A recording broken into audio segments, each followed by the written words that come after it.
বিহার, ঝাড়খণ্ড এবং উত্তরপ্রদেশ থেকে লোক ঢুকিয়ে মুর্শিদাবাদ ঠান্ডা করার হুঁশিয়ারি দিয়েছেন বিজেপির প্রাক্তন সাংসদ অর্জুন সিং। তার কথায়, রাজ্যের 9টা জেলার বর্ডার এলাকার অবস্থা খুব খারাপ। মুখ্যমন্ত্রী হিংসা বাঁধাচ্ছেন। রাজ্যপালের ভূমিকা নিয়েও প্রশ্ন তুলেছেন। বিএসএফ কেন কিছু করছে না নিয়েও প্রশ্ন তুলেছেন অর্জুন সিং। এত কিছুর পরেও প্রশাসন চুপ করে বসে রয়েছে। যেদিন বিহার আর ইউপি থেকে, বিহার আর ঝাড়খণ্ড থেকে হিন্দুদেরকে নিয়ে ওখানে আমরা ঢুকবো, একদিনে খালি করে দেব মুর্শিদাবাদ মালদাকে, একদিনে খালি করে দেব।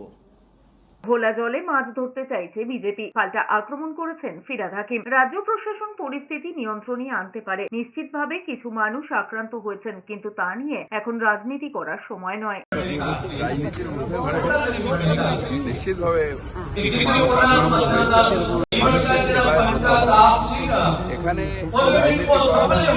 ঠিক না।